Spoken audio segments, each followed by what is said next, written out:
మా సార్ అలాంటి ఒక మిస్టరీ వెనకాల పడ్డాడు.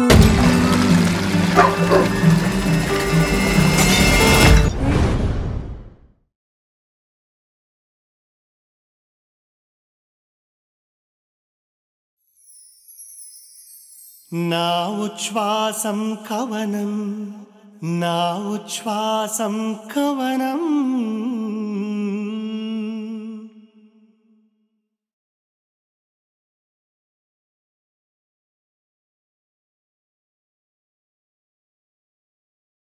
నమస్కారం. Sri Developers Naa Uchchvasam Kavanam powered by University of Silicon Andhra Manabadi Delta Srihari Panchatulasi Lohitha rice co sponsored by LIC of India, Union Bank of India. ఈ కార్యక్రమానికి స్వాగతం. ఈనాటి నా ఉచ్ఛ్వాసం కవనం కార్యక్రమంలో మన ముఖ్య అతిథి ఒక బహుముఖ ప్రజ్ఞాశాలి. ఆయన ఎవరో సీతారామ శాస్త్రి గారితో ఆయనకున్నటువంటి అనుబంధం ఏంటో పార్థుగా అడిగి తెలుసుకుందామా? తీపి రాగాల కోకిలమ్మకు నల్ల రంగు నలమిన వాడినేది కోరేది, కరకు గర్జనల మేఘముల మేనికి మెరుపు హంగు కూర్చిన వాడినేది అడిగేది, ఏది కోరేది వాడినేది అడిగేది, ఏది కోరేది వాడినేది అడిగేది. నా ఉచ్ఛ్వాసం కవనం ఈ వారం ఈ సంచికలో మనం కలుసుకోబోతున్న అతిథి బహుముఖ ప్రజ్ఞాశాలి. మాటల రచయితగా ఫిల్మ్ ఇండస్ట్రీలో అడుగుపెట్టి నటుడిగా సుస్థిర స్థానం సంపాదించుకుని దర్శకుడిగా ఎదిగిన వైనం ఎంతో మందికి ఆదర్శం. కామెడియన్గా, క్యారెక్టర్ ఆర్టిస్ట్గా, విలన్గా ఇలా ఏ పాత్రలోనైనా సునాయాసంగా ఒదిగిపోయే నటనా శైలి కలిగిన ఈ తార పేరు భరణి. అదేనండి మన తనికెళ్ళ భరణి గారు. సినిమా రంగంలో నిలదొక్కుకోవాలి అంటే అదృష్టంతో పాటు కఠోర శ్రమ, నిబద్ధత, కృషి, పట్టుదల, మంచి విలువలు ఇవన్నీ ఎంతో అవసరం. ఈ లక్షణాలన్నీ మెండుగా ఉన్న కళాకారుడు శ్రీ తనికెళ్ళ భరణి గారు. తిరుపతి వెంకట కవిద్వయంలోని ఒకరైన దివాకర్ల తిరుపతి శాస్త్రి గారి వారసత్వాన్ని, రచనా సత్వాన్ని వంటబట్టించుకున్న శ్రీ తనికెళ్ళ భరణి గారు నాలోన శివుడు గలడు, నీలోన శివుడు గలడు అంటూ అద్వైతాన్ని వివరించిన వ్యావహారిక భాషలో ఆటగదరా శివ అన్న, తెలంగాణ యాసలో శభాష్రా శంకర అన్న ఆయనలోని శివభక్తి గురించి, కవిత్వ పటిమ గురించి మనందరికీ అర్థమవుతుంది.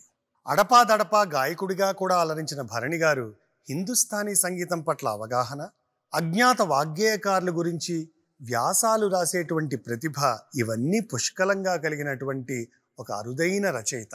సీతారామ శాస్త్రి గారి కలం పేరు భరణి. అది సిరివెన్నెల అనే తెర పేరుగా మారిన తొలినాళ్లలోనే రచయితగా తన సినీ ప్రస్థానాన్ని మొదలుపెట్టారు ఈ భరణి గారు. ఆ రకంగా భరణి సిరివెన్నెల గారిది ఒక సుదీర్ఘమైన ప్రయాణం, అంతకు మించి ఒక గొప్ప అన్నాదమ్ముల సంబంధం. తమ సుదీర్ఘ ప్రయాణంలోని మజిలీల గురించి, తమ అన్నాదమ్ముల సంబంధంలోని మధురానుభూతుల గురించి, అనుభవాల గురించి మనతో పంచుకోవడానికి విచ్చేసిన శ్రీ తనికెళ్ళ భరణి గారిని సాదరంగా వేదిక మీదకి ఆహ్వానిస్తున్నాను.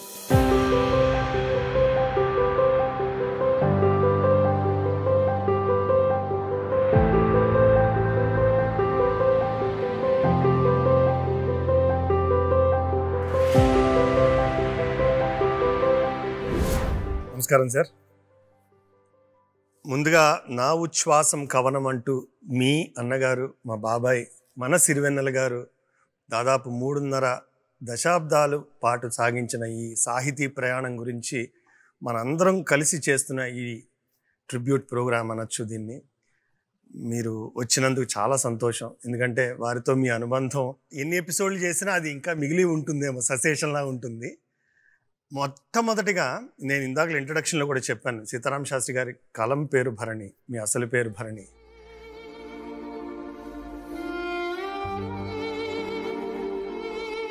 మీరు రచయిత, ఆయన కవి. మీరు మాట, ఆయన పాట. మీరు తమ్ముడు, ఆయన అన్న. ఇలా రకరకాలుగా ప్రొఫెషనల్గా, పర్సనల్గా సినిమా రంగంలో మీ అనుబంధం, మీ ప్రయాణం చాలా సుదీర్ఘమైనవి, చాలా గొప్పవి. వీటన్నిటినీ, ఈ జర్నీని చూస్తే మీకు ఎలా అనిపిస్తుంది సార్? పార్థు, ముందుగా ఒక్క విషయం, ఈ సెట్లోకి ప్రవేశించినప్పుడు నాకు చాలా పరమానందం కలిగింది. ఎందుకంటే తెలుగు చలనచిత్ర చరిత్రలో చాలామంది కవులు, ముఖ్యంగా పాటల రచయితలు సంపన్నం చేసి వెళ్ళిపోయారు. చాలా తక్కువ మందినే గుర్తుపెట్టుకుంటాం మనం. ఇవాళ అసలు ఈ కార్యక్రమం ఐడియా నిర్వహిద్దాం, దీనికి ఎంతో ఎంతో ఎంతో ప్రేమ ఉండాలి. ఒక శ్రీశ్రీ ఆత్రేయ ఇలాగ నిలిచిపోయారు కొంతమంది, ఇంకొక 100 ఏళ్ళున్నా వాళ్ళు ఉంటారు. ఈ ఈ ఈ సంకల్పం కల్పించిన ఆ పరమేశ్వరుడికి, కలిగిన రామ్ చరువుకి, దీనికి ఒక విధంగా సారథ్యం వహిస్తున్న పార్థసారథికి, ఇక్కడికి రాగానే ఈ సెట్ చూసి చాలా థ్రిల్ అయ్యాను నేను. అడిగా ఏమనంటే ఇది త్రివిక్రమ్ శ్రీనివాస్ ఐడియా, అతనే వేయించాడు అని. అప్పుడు నేను ఈ మెట్లు ఇలా ఇలా ఇలా చూస్తున్నప్పుడు ఎదురుగుండా చూడు అక్కడ మెట్లు ఎక్కించిన విశ్వనాథ్ గారు ఉన్నారు. అదే ఎక్కాక అతను అందుకున్న ముద్దు బాలసుబ్రహ్మణ్యం గారిది. ఆ తర్వాత ఆ జీవన సాఫల్యం, ఆ దాంపత్యం, అది ఎంత చాలా పొయిటిక్గా కింద నుంచి అలా బాగా కింద నుంచి, అది ఒక మిడిల్ క్లాస్ నుంచి చిన్న ఉద్యోగం చేసుకుంటూ కాకినాడలో ఇది టెలిఫోను యంత్రం, దూరాన్ని తీగతో కట్టిపడేసిన సమ్మోహన మంత్రం, ప్రకృతి బంధనాలను తెంచేసిన వైజ్ఞానిక తంత్రం అంటే ఇలాగంటే ఒక పాట, సినిమా పాటల గురించి మనం చాలా తెలుస్తూ పల్లవులు గుర్తుంటాయి. ఇది సినిమా పాట కాదు, యాక్చువల్గా అతను ఉద్యోగానికి సంబంధించిన ఒక పాట. అది కూడా నాకు ఇంత కంఠత కనీసం కొన్ని లైన్లైనా పట్టడానికి రీజన్ మా సాహచర్యం, మా అనుబంధం. అన్నయ్య భరణి అనే పేరుతో రాస్తుండేవాడు. అది మరి ఎందుకు భరణి అని, అతను నక్షత్రం భరణి అన్నా తెలియదు. నా పేరు ఏమిటంటే మా నాన్న ఒక చాలా తమాషాగా పేర్లు పెట్టడం. ఇందులో పర్టికులర్గా నా పేరులో నేను పుట్టినరోజు దశమి, నా నక్షత్రం భరణి. ఏం పేరు అని తర్వాత గంట సేపు మా నాన్న చాలా క్యాజువల్గా దశభరణాన్ని పెట్టండి, జాతకం వాడి చుట్టే వాడే బట్టుకు తిరుగుతూ ఉంటాడు అన్నాడు. నేను ఇండస్ట్రీకి వచ్చిన తర్వాత ఆ దశ అనేది పట్టాలి కాబట్టి పెట్టడం ఎందుకు అని అది నేను ఎడిటింగ్లో పెట్టేశా. తనికాళ్ళ భరణిగా నేను ఇలా ప్రయాణం కొనసాగించే క్రమంలో ఇండస్ట్రీ మా తొలి కలయిక Sravanthi movies lady style. Seetharama Sastry సాక్షరంగారావు గారి ఇంట్లో ఉంటుండేవాడు అద్దెకి. పక్కన రాళ్ళపల్లి గారిలో ఇంట్లో నేను ఫ్రీగా ఉంటుండేవాడు, అద్దెకి కాదు. ఎందుకంటే నేను ఆయన మానస పుత్రుణ్ణి. ఆ తర్వాత మా పరిచయం స్రవంతి మూవీస్ ఆఫీసు. సో ఇక్కడ మా పరిచయాలు ఏర్పడ్డప్పుడు ఫస్ట్ టైం భరణి అతను, నేను దశభరణి, నేను భరణి అనుకునేవాడు. అతను భరణి అని పిలిచేవారు కాదు, ఎందుకంటే కలం పేరే భరణి కాబట్టి పిలవడం భరణి అని ఎవరు పిలవరా అతన్ని, బట్ నన్ను పిలిచేవారు. ఇది గమనించినట్టున్నాడు. సిరివెన్నెల సూపర్ హిట్ అవగానే ఒరే ఇది నీ పేరు నా పేరు భరణే ఉంటారా, పైగా నాదేమో కలం పేరు, నీదేమో పెట్టుడు పేరు, నాకంటే నేను మార్చుకునే హక్కు నాకుంది, నువ్వు మార్చడానికి లేదు, అందుకని నేనే మార్చేసుకుంటున్నాను లేరా, నువ్వు మార్చుకోక్కర్లేదని, ఆల్రెడీ మారిపోయింది నీకు తెలియదేమో, నువ్వు ఊరికే నేను ఊరిని చుక్కను మాత్రమే, నువ్వు చుక్కలకి రారాజువి, చంద్రుడు వైపు ఏకంగా ఉండి అక్కడి నుంచి కదా వెన్నెలను గురిపిస్తుంటావు నువ్వు, అంచేత యు ఆర్ ఆల్వేస్ సుపీరియర్, అందుకే నువ్వు నాకు అన్నావు అన్న. బ్రహ్మాండం.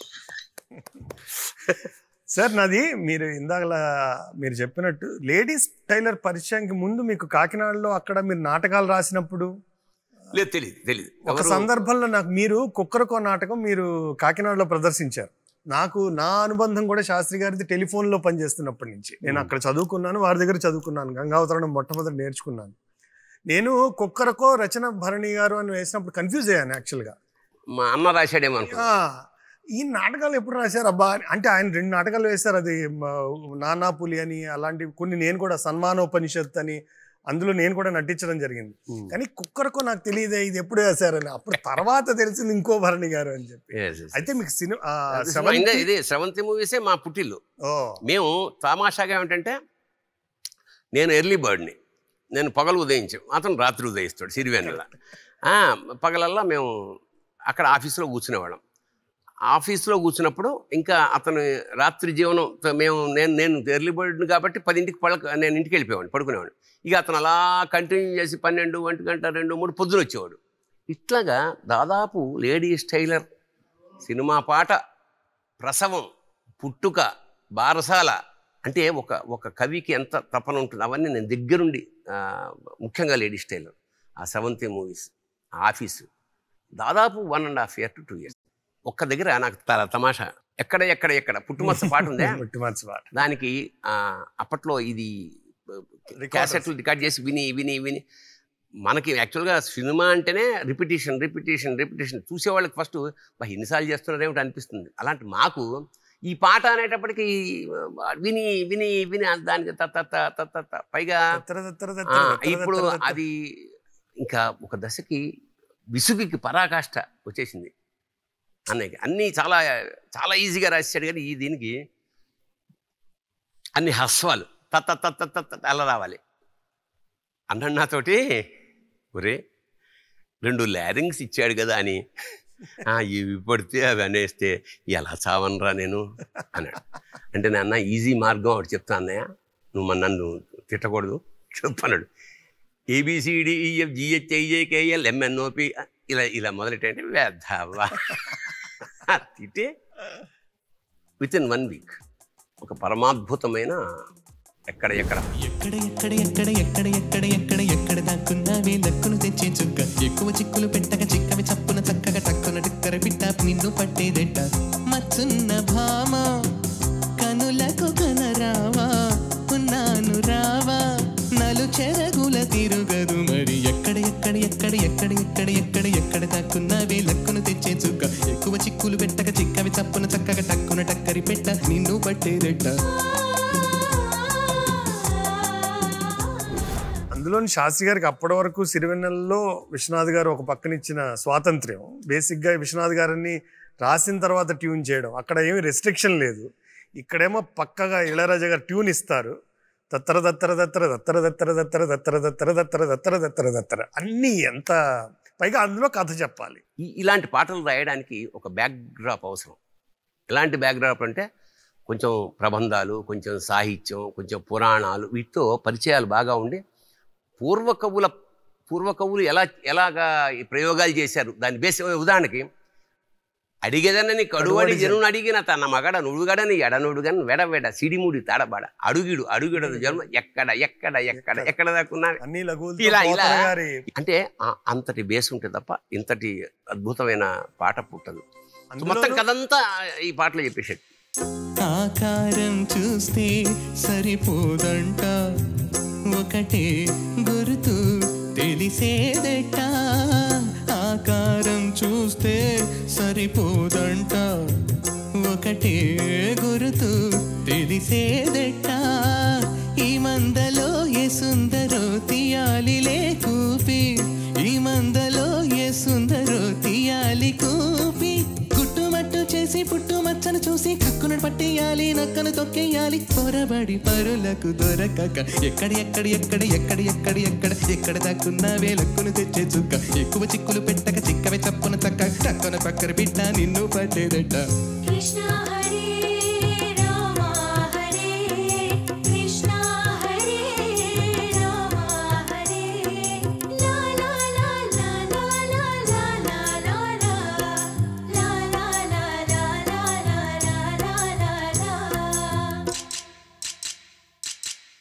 శ్రీదేవి వాణి పశుపతి రాణి ఎదురై నిలిచే సమయములోన, శ్రీదేవి వాణి పశుపతి రాణి ఎదురై నిలిచే సమయములోన, ఎల్లాగని గుర్తించను శ్రీదేవిని ఆ దేవిని, ఎల్లాగని గుర్తించను నా దేవి ఏదో గుట్టుగా దాచి అల్లరి పెట్టే వేళ ఎవరి నవ్వులు నమ్మనుకుంటేను ఎవరికి ఇవ్వను హరి హరి ఏక మరి పని సరి ఎక్కడ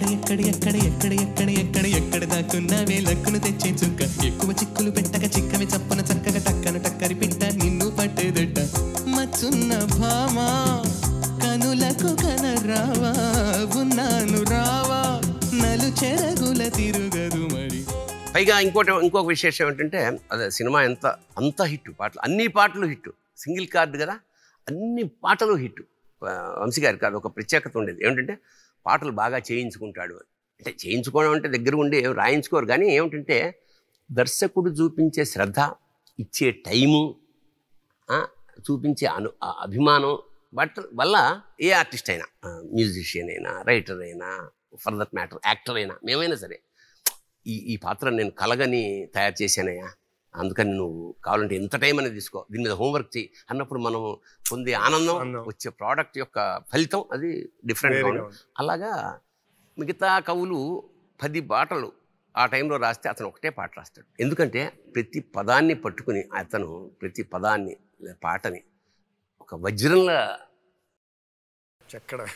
మీరు ఎక్కడో ఒక చాలా నాకు గుర్తుంది, ఒక ఇంకా దానికి మనం ముట్టుకునేది ఉండదు, రిపేర్ ఉండదు, ఎన్ని సంవత్సరాలైనా లైఫ్ లాంగ్ వారంటీ అన్నారు మీరు. Sri Developers Naa Uchchvasam Kavanam powered by University of Silicon Andhra Manabadi, Delta Srihari Panchatulasi, Lohitha rice, co sponsored by LIC of India, Union Bank of India.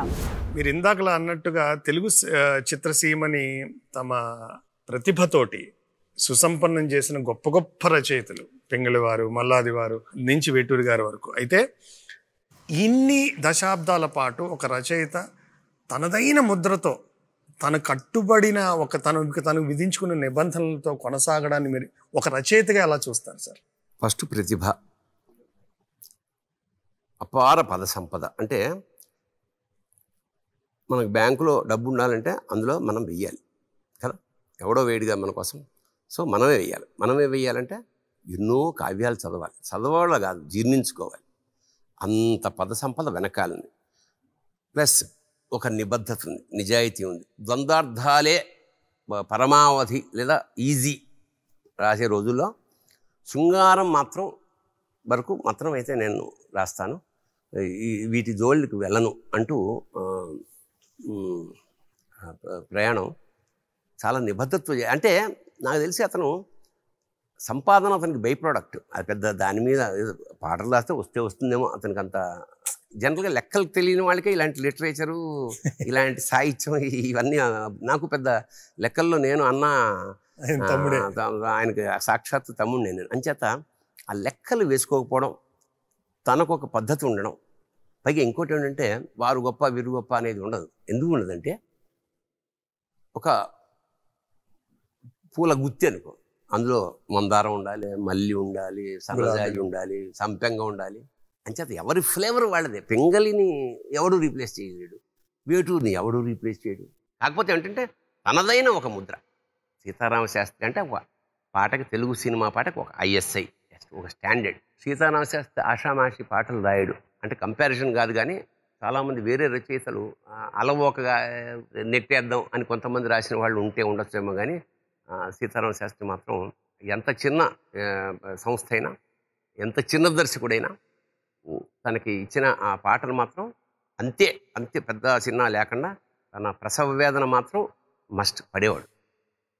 అదే మీరు ఇందాలు అన్నారు కదా, దర్శకుడు ఓకే అన్నా కూడా ఆయనకి నచ్చక మళ్ళీ మళ్ళీ ఇంకొక వర్షన్ ఇచ్చే సందర్భాలు కోకొల్లలు. మామూలుగా అయితే ఆయనకున్న బిజీలు ఇంకో పాట తీసుకుని రాసుకుంటే మీరు అన్నట్టు ఇంకో 4 డబ్బులు వస్తాయి అనుకునే ఆలోచన. సార్, సీతారామ శాస్త్రి గారి ఆ స్పాన్ చూస్తే అటు ఒక వాగ్గేయకారుల స్థాయిలో ఆనతినీయరా లాంటి పంచరత్న స్థాయిలో ఉన్న కీర్తనలు రాశారు, భక్తి గీతాలు రాశారు. అలాగే ఇంకా సరే ప్రేమ పాటలకి ఆయన పెట్టింది పేరు నువ్వు నువ్వు అనో, ఎటో వెళ్ళిపోయింది మనసనో. అలాగే అల్లరి పాటలు, బొటనీ పాఠం ఉంది, మేటనీ ఆట ఉంది, దేనికో ఓటు చెప్పరా, ఉందిగా సెప్టెంబర్ మార్చి పైన లాంటి ఎక్స్ప్రెషన్లతోటి అల్లరి పాటలు. అలాగే నాకు జామురాతిరి అంటే ఒకే రచయిత సీతారామ శాస్త్రి రాశాడా అన్నట్టు ఆ పాట ఎంత ఆ పాట జోలపాటలో ఉంటుంది. సాహిత్యం జామురాతిరి జాబిలమ్మ జోలపాడన ఇలా జోరుగాలిలో జాజి కొమ్మ జారనీకకే కల. అలాగే లాస్ట్ ఇది ఒక మెసేజ్. ఇంత రొమాంటిక్ జోలపాటలో ఒక గొప్ప మెసేజ్ ఏమిటంటే మనసులో భయాలన్నీ మర్చిపో, మగతలో మరో లోకం తెరుచుకో. ఈ మనసులో భయాలన్నీ మర్చిపో, మగతలో మరో లోకం తెరుచుకో అంటే ఆ పడుకునే జోలపాటలు అన్నిట్లో ఈ కష్టాలు ఏముందా. ఇప్పుడు పాత పాటలు మన ఆవిడ లతా మంగేష్కర్ పాట ఏముంటుంది ఫస్ట్, నిదురపోరా తమ్ముడా.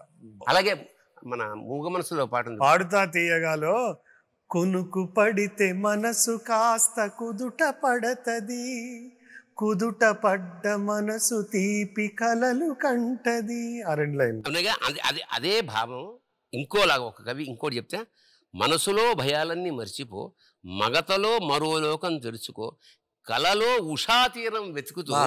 ఉషాతీరం అనే పదం నాకు తెలిసి ఈ మధ్యకాలం అసలు ఎప్పుడు ఎవరు వాడగా. ఉషా సూర్యోదయానికి పూర్వం అనమాట.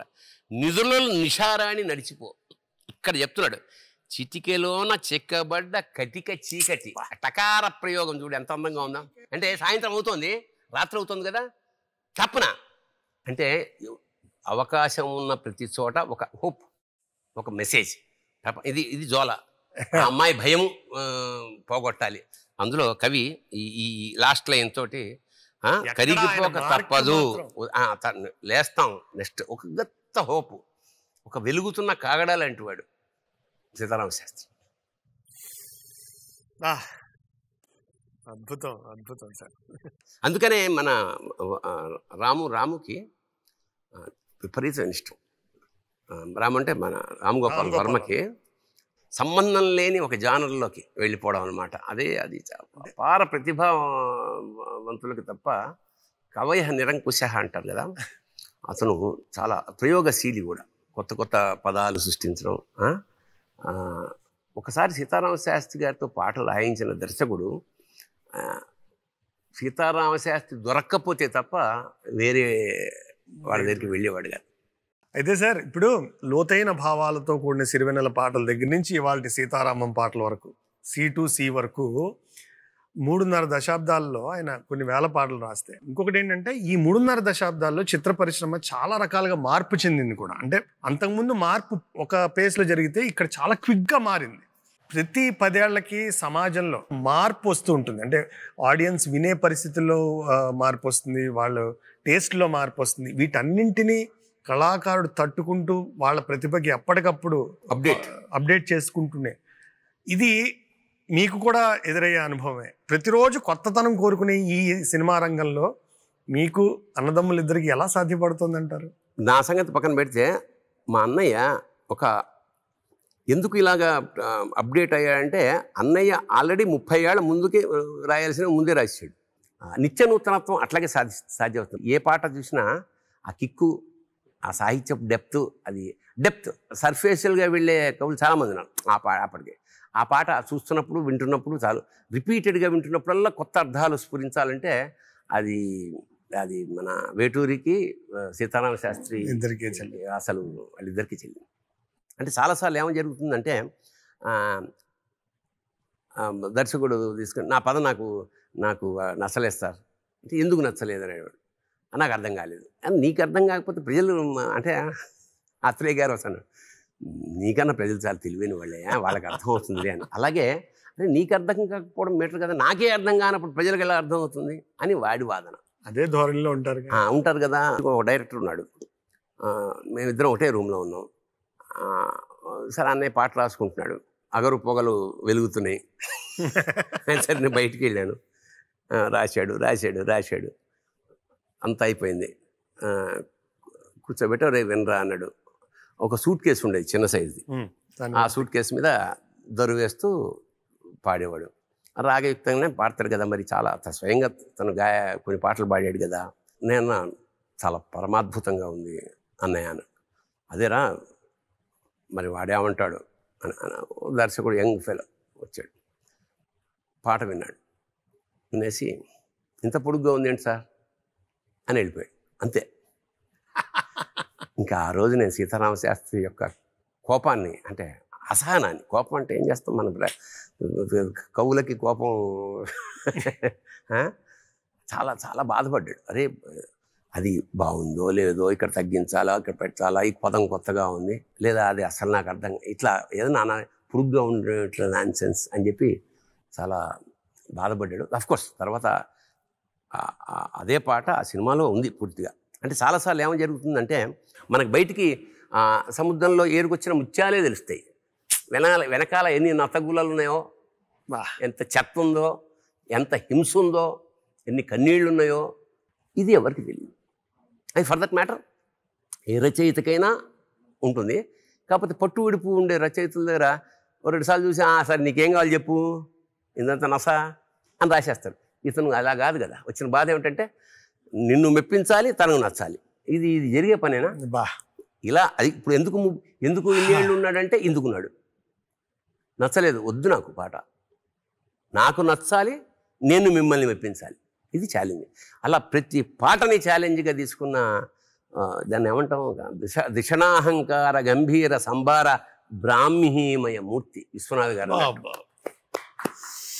మీరు అన్నారు కదా ఎందుకు ఇన్నేళ్ళు సినిమా రంగంలో ఉన్నారంటే ఇన్నేళ్ళు ఉన్నారని.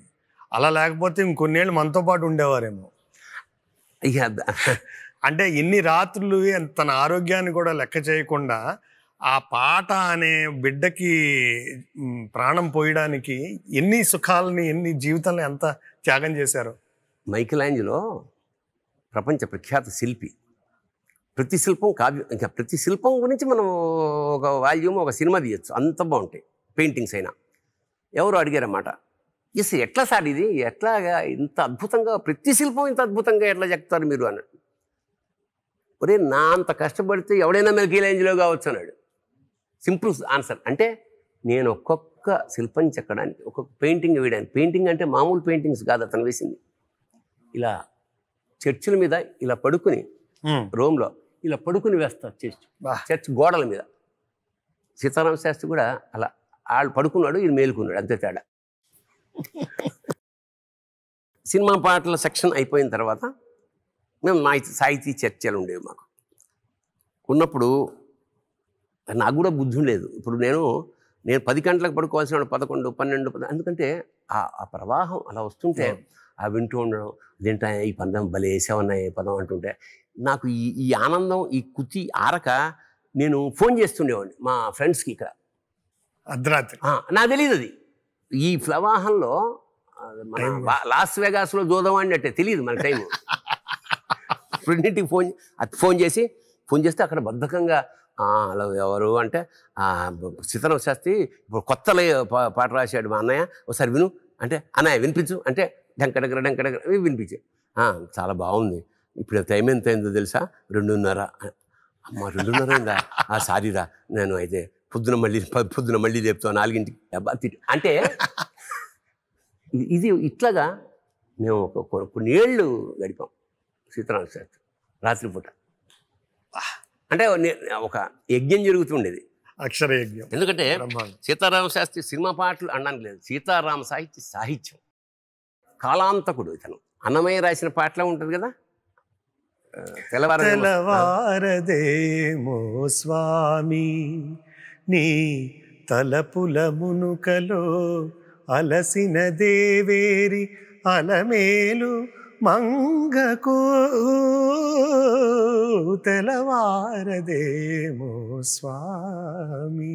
ఈ పాట సాక్షాత్ అన్నమయ్య వచ్చినా నేను ఎప్పుడు రాశాను ఈ పాట అనుకుంటాడు. సీతారామ శాస్త్రి సినిమా పాటకి కావ్య గౌరవం కల్పించాడు. అంటే అన్ని వస్తువులు మనం దేవుడి రూమ్లో పెట్టాం, సీతారామ శాస్త్రి పాట మాత్రం పెట్టచ్చు, ఆ స్థాయి తీసుకొచ్చాడు. చాలా బాగా చెప్పారు. కొంచెం చిన్న అల్లరి విషయాలు కదా. అంటే మీరు అన్నదమ్ములు కాబట్టి కొట్టుకునే ఉంటారు. ఎప్పుడు అన్నయ్య కొట్టేవాడు కదా. ఆది భిక్షువుకు అక్షర భిక్షేసిన సీత, ఆది భిక్షువుకు అక్షర భిక్షేసిన సీత, సినిమావిడి కొమ్మ మీద సిరివెన్నెల పూత. ఏమంటే చొక్కా ప్యాంటు చుడుక్కున్న సరస్వతీదేవి మా అన్న. కొంతమంది కారణ జన్ములు ఉంటారా. సీతారామ శాస్త్రి కూడా ఆ పాట రాయడానికే పుట్టాడు.